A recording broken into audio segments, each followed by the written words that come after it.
Hello, welcome to today's show for Forever Young Autobiographies. It's about The Butcherbird Sings. It's Julie Campbell's touching memoir about neurodegenerative disease. The show is brought to you by the Your Family Story system, which helps you come up with a life story for a loved one. Usually you're interviewing them and you're helping them record their story. And it could be an autobiography, a memoir, a biography, or some other life story project. And I'll give you free sections to this system at the end of the show. So stay with me. A big g'day if you are new to Forever Young Autobiographies. It's the place where we learn how to write life stories for family and friends so unique memories can live on. And I'd be very happy if you could follow, subscribe, like the show, even leave it a review if you're finding it helpful. So let's start out the show by talking about Julie Campbell's heartfelt memoir.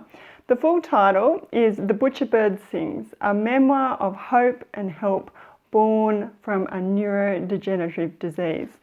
And I've got a copy here if you're watching the show.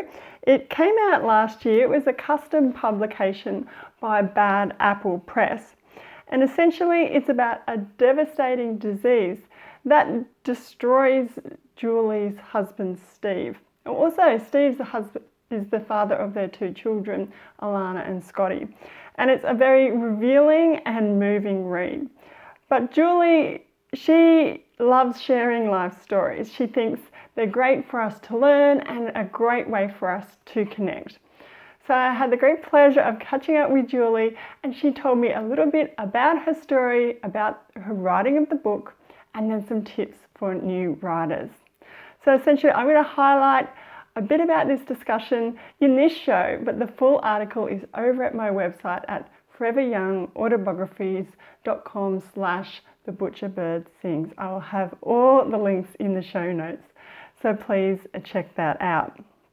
So firstly, what is this memoir about? So Julie explains that she's from Yamba in northern New South Wales, Australia, and the book essentially is split into two parts. There's the first part, which is from her teenage years up until sort of when she's in her 60s, and it follows the path of her meeting Steve, falling in love, having a family, and then they have this, what she calls, their life is turned upside down by this neurodegenerative disease.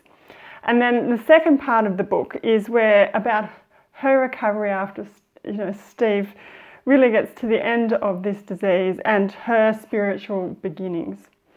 So that's in a nutshell what the memoir is about. But there are some really strong whys of why Julie wanted to write this book. Firstly, of course, it was to help others with this disease, their family and their carers. She wished she had a book like this when she was going through it with Steve. But second, the important thing was sharing the knowledge that she had uncovered during the caring of Steve. There are things like what nutrition could help, physical activities, electronic ideas, and even things to do with your environment. They learned so much during his caring journey, and they didn't want that to pass with Steve. But the third point, the third why, which is probably the most powerful, is that this book is a tribute to Steve. So she wanted to find some purpose of this soul-destroying journey that saw him lose everything, and the book was one way to do that. Now, Julie had some incredible support to write this book from her daughter Alana and her son Scotty. So they were key for her to start this book. And her wider family, Steve's wider family, they knew she was writing it as well, and has been really well received by them all, and even by support groups for these diseases, and she's had great reviews from readers. So fantastic to hear how it's been received. But the next point I want to make, point number 2, is let's get into the nuts and bolts of writing this story. How did she do it? Well, let's break it down. She said the process started with what she called a spider mind map. She had the idea for the book as the body of the spider, and the legs were the key ideas that she wanted to cover. So it started out just a little spider map on a page, And then she wrote draft after draft with Alana helping her.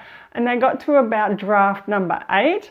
And Julie was like, I need to get some help. So she actually took the book or the manuscript to a workshop and really refined it.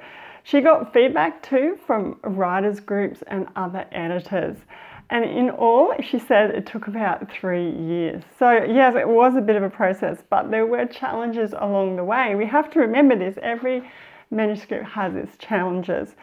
Of course, writing about Steve's deteriorating condition was enormously hard for Julie.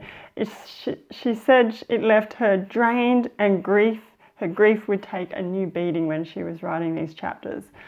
But it's important to highlight that ultimately, she says, this helped with her grieving and her healing. So other awards though that came out of publishing their books, she says there were many. Firstly, hitting the send button on the manuscript for the printing was a really enormous feeling.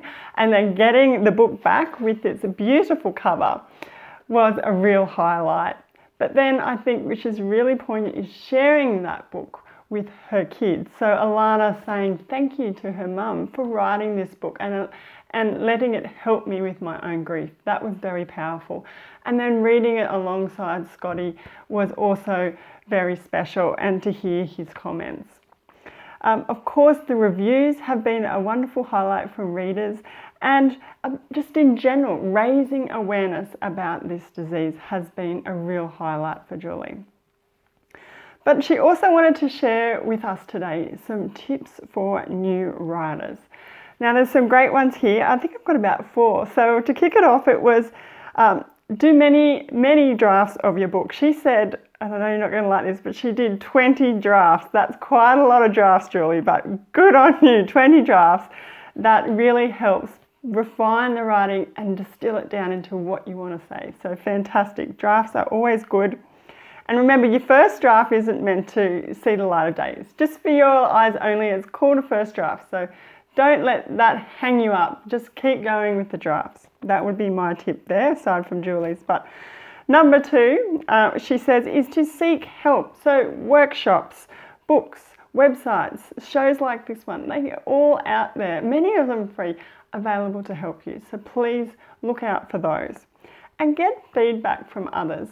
Yes, you can get feedback from your friends and families, but don't just rely on them. Seek out others who are experts in this, perhaps editors. There's many different types of editors that can help you with your writing or your life story project. The last tip, this is a really good one, is from Julie, was to print out and read aloud your final manuscript. Do this in one go if you can. It's a very big task, but it's revealing in that when you're vocalizing the words on the page, you pick up errors that you wouldn't see otherwise. So fantastic tips there from Julie. And that brings me to the end of the show. It's a case study today about what Julie Campbell knows about atypical Parkinsonism and corticobasal degeneration. So to recap, we've talked about what the story was.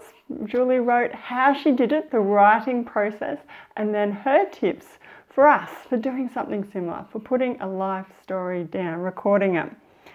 And you can get all this is in an article on my website over at foreveryoungautobiographies.com/thebutcherbirdsings. Again, the link will be in the show notes. But I really hope this show and the article shows you that life stories can be there for hope and for help. So it's a really powerful takeaway, I think. Now, while you're here and while you're over at the article, let me know, are you writing a story that has a health focus or perhaps focuses on a health condition? Be really interested to know and to share with us all. On that note, you can always send me an email about anything to do with life stories. It could be planning to write, writing, editing, or publishing. Go to foreveryoungautobiographies.com/contact. I'd love to hear from you, so please, just send me a question. I'll be there to help you. So at the top of the show, I mentioned the Your Family Stories system, and this system is basically step by step how to interview a loved one and then record their life story. So it's kind of like a joint effort. And I did this with my grandmother. That's how I came up with this system. And you can purchase that. It doesn't cost a lot, small price point, but if you want to check it out for free, I'm giving the first few sections away. You can get that at foreveryoungautobiographies.com/free, and I will leave the link for that one as well down below. So that brings me to the end. I will be back soon with another topic, and until then, please follow, subscribe, like the show, share it with a friend, perhaps leave me a review. I love to read those. So until then, everyone, happy writing.